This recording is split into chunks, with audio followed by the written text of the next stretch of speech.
trusted them, we've stolen them, we've lied for them, we've died for them. Whole countries and empires have been wiped out because of them. Each coin, so many of them beautiful, fascinating, and a lot of them very valuable, has its own story to tell. There's going to be hosts and presenters from all over the world telling the stories from their home countries. And it's that coin that brings us here to Vancouver Island. I dug down about 3 inches, flipped it over, and the coin was stuck in that nice blue clay. Considering it's a lump of rock inhabited by only 30,000 people, it's remarkable how important it's been throughout the millennia. So how did we actually do business with each other in prehistory? Well, for a very, very long time, we just bartered, exchanged things. But as civilizations got more complex, this process was simplified by the use of tokens, and eventually tokens became coins. In other words, the things that we jingle around in our pockets all day have got thousands of years of history behind them.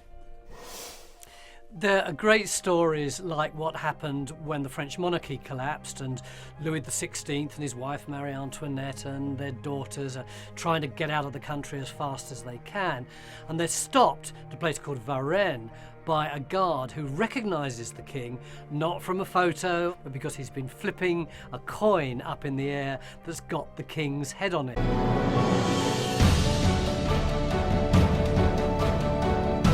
The Vigo 5 guineas. Yes. This is sought after by collectors worldwide, above all others. The elderly widow from Kent who was rummaging through her late husband's sock drawer and came across a load of coins, including one incredibly rare 5 guinea coin, which was made entirely from plundered Spanish gold. It went to auction and it was sold for £250,000. Very lucky lady. But experts believe that this should be a real contender for the £1 Million Club. I love the Martha Washington story. Martha Washington, the wife of the first American president, who melted down the family silver in order to create the country's first coin. Wow, £1 million is a lot of money. However, the dime, of which, well, 10 cents, hundreds of millions of these were made, but this is the first, and made from Martha Washington's silver. So recently, one of these sold at auction for $1.4 million. Strange how the smallest coin is worth the most money. Well, that's the way it goes sometimes.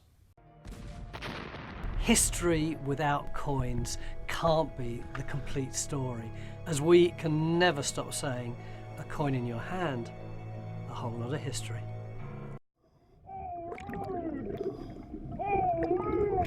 No history is complete without reference to coinage.